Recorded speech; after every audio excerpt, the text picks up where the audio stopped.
Vamos lá, a gente continuando então na parte 2 da nossa videoaula de hoje, falando aí na página 189 sobre os germanos, né? Germanos, onde viviam e quem eram? Bem, os germanos está aí no mapinha, vejam aí na página 189. Eles ocupavam essa parte aí nordeste do continente europeu, né? E aí na região chamada Germânia, por isso o nome germanos. E os principais grupos eram alamanos, burgúndios, francos, godos, jutos, ostrogodos, saxões, suevos, vândalos, visigodos, entre outros, né? Como o texto do livro nos esclarece, esses povos tinham culturas diferentes entre si, mas tinham em comum o fato de serem povos guerreiros e agricultores. Aliás, é preciso dizer que guerreiro era a razão de ser do germano, né? Ele vivia em função da guerra. A guerra era a demonstração de que ele era homem, de que ele era corajoso, de que ele era forte, ok? Então o germano, ele era um povo essencialmente guerreiro. Você tinha que ser, não tinha opção. O rapazinho só era considerado homem depois que ele participasse da sua batalha. Uma diferença essencial que havia entre os romanos e os germanos, além da língua, né? Não podemos esquecer que esses povos germanos, os romanos chamavam de povos bárbaros, né?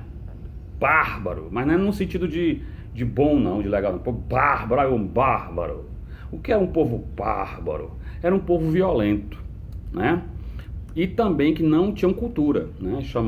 Os romanos consideravam povos bárbaros todos aqueles que viviam além de suas fronteiras e que não falavam o latim, né? A língua oficial do Império Romano.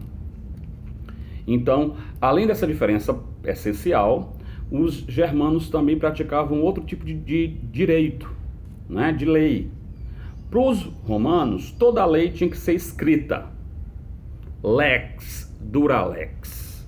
Porque isso só é prato? Não. Lex duralex quer dizer a lei é dura, mas é a lei. E tem que ser escrita, né? Ah, o menino pegou meu pop, né? Qual a punição? Aí vai ver lá na lei, né? Qual é a punição para quem pegou o pop do coleguinha? Saco de pipoca, borracha sem pedir, né? Então havia a lex duralex, a lei tinha que ser escrita. Para os germanos não, valia um outro princípio, o chamado direito, qual o nome? O nomezinho complicado, mas a gente vai aprender. Consuetudinário. Direito consuetudinário. Tio Robson, o que é o direito consuetudinário? É um direito baseado nos costumes. Ou seja, se você tinha uma pendência, uma pendenga em Roma, você ia no tribunal resolver de acordo com a lei, que estava escrito. Lá nos germanos não, valia os costumes. O que se faz? O que a gente faz normalmente? Então era baseado nos costumes. E aí, como é que se resolvia o problema? Se resolvia você indo para a batalha, né? Havia uma disputa, de uma luta, e quem vencesse a luta é porque tinha sido abençoada pelos deuses e aí mereceu vencer. Tudo para eles era questão de luta. Vocês vão ver aí os seus costumes, como é que eles funcionavam aí na página 190, 191, né? E 192, como é que eles vão pouco a pouco chegando até o Império Romano. Até que vão concluir, né? Durante muito tempo a gente estudou a invasão bárbara, né? O nome invasão, ele pode nos conduzir para a ideia de que eles de repente chegaram e invadiram. Não, essa invasão ela aconteceu ao longo de centenas de anos, né? Ela vai acontecendo, eles vão fazendo parte, vão sendo assimilados pelo Império Romano, alguns vão casando com filhas de nobres romanos, então vai havendo essa mistura, essa miscigenação que vai dar origem, né, à derrocada, que vai ocasionar, vai ocasionar a derrocada do Império Romano. Mas também vão haver muitas batalhas através das quais os povos germanos vão ficar conhecidos pela sua violência, pela sua brutalidade. Tá bom? Outra coisa que o livro vai falar na página 193 é sobre os bizantinos. Tio, o que são os bizantinos? Bizantinos, pessoal, é o Império, ou o Império Bizantino, é o Império Romano do Oriente, né? O imperador Teodósio, lá no século IV, temendo a disputa entre seus dois filhos, vai dividir o Império Romano, que era vastíssimo, em dois. Império Romano, veja aí no mapa da página 192. Império Romano do Ocidente, com capital em Roma. Império Romano do Oriente, com capital em Constantinopla. Tá? Então o Império Romano é dividido em dois. Império Romano do Ocidente, Império Romano do Oriente. Quando o Império Romano do Ocidente cai, a queda de Roma, que para fins pedagógicos acontece em 476 depois de Cristo, século V, o Império Romano do Oriente continua a existir. E continua a existir por quase 1000 anos. Ok? Então o Império Romano, mesmo com a queda de Roma, cai o Império Romano do Ocidente. Ele permanece enquanto Império Romano do Oriente.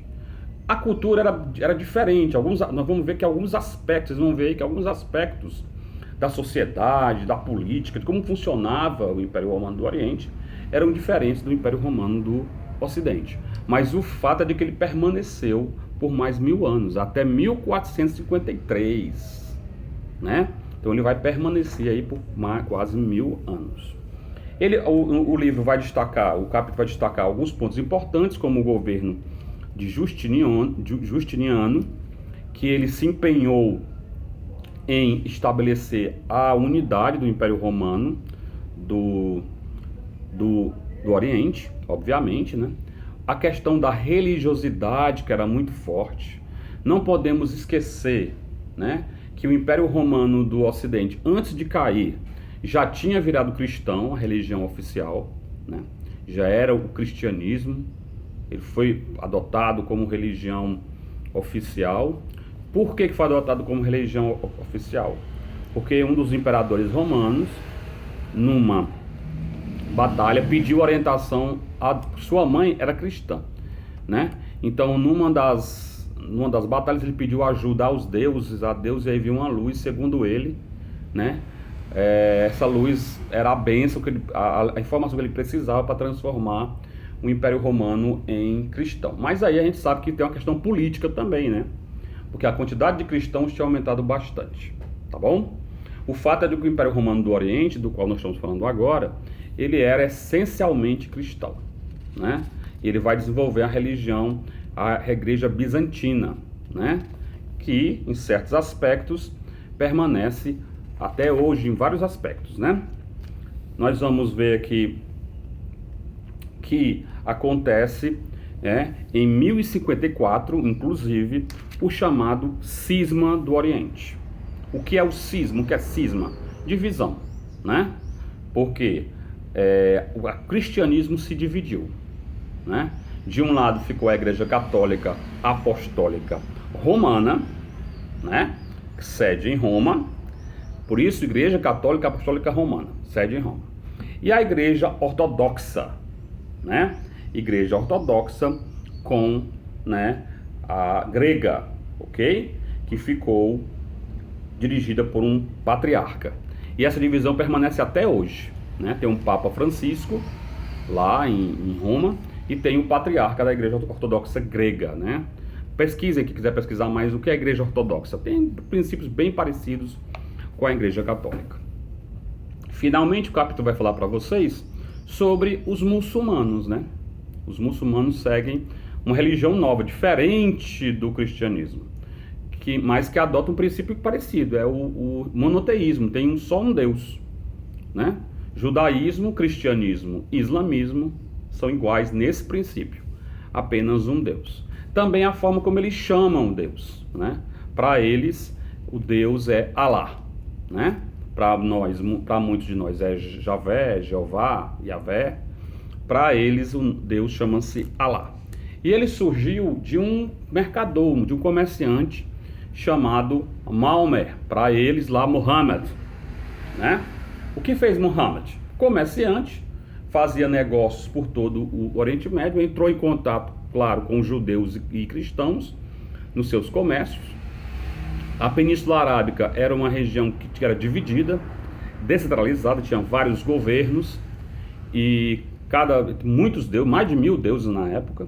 E aí ele, vendo como é que funcionava o judaísmo e o cristianismo, trouxe a religião, essa nova religião que ele criou para a Península Arábica, alegando que na volta dele para a Península Arábica ele teve uma visão, caiu do camelo e aí teria visto o anjo Gabriel, que falou para ele a verdade. Essa verdade seria que Alá seria o único Deus verdadeiro, e a partir dele passou a espalhar essa cultura, essa religião. O fato é de que ele vai causar muitas inimizades. Ele volta para Meca, né, dizendo essas coisas todas, profetizando essa nova religião.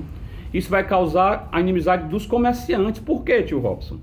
Porque os comerciantes vendiam objetos, né, viviam em função da religião que até então era politeísta.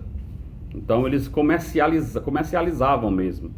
É como se você hoje for para Canindé, né? Quem já foi, vende lá, né? Os santinhos, as cruzes, as coisas. Pois os comerciantes faziam a mesma coisa, árabes. E ele vai lá dizendo, pregar, não, tá tudo errado isso aí, só existe um Deus que é Alá. E os comerciantes vão passar a perseguir. A partir daí, ele foge de Meca, com medo de morrer, para Medina, no ano 622 depois de Cristo. Esse episódio, chamado de Hégira pelos muçulmanos, marca o início do islamismo, né? O início da religião. Se vocês lembrarem, lá no começo do ano letivo, a gente falou sobre os calendários. Voltem lá no capítulo 2 do livro. Você vai ver e você lembra que nós vimos que o calendário judeu, né, ou hebraico, cristão e muçulmano são diferentes. Vocês lembram disso? Por que o calendário muçulmano é diferente? Lá eles estão ainda no ano 1397. Por quê? Porque eles contam a partir de 622. Para eles, 622 é o ano 1. Então eles começam a contar daí, da fuga de Maomé de Meca para Medina, tá bom? Ele vai também falar sobre os princípios do islamismo, quais são os princípios básicos e a expansão islâmica.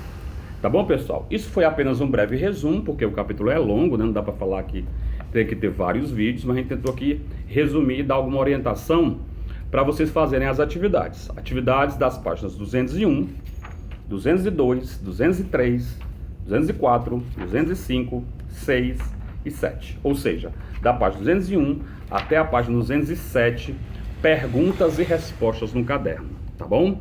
Só para avisar para vocês, esse é o nosso penúltimo capítulo. Olá, gente. Uhul! Conseguimos, hein? Então, com pandemia, sem pandemia, na luta, né? Todos estamos sobrevivendo, graças a Deus. E nós estamos no nosso penúltimo capítulo, tá bom? Então, vamos lá. Os estudos, boa atividade. Que o Eterno abençoe a todos vocês. Até a próxima. Tchau, tchau.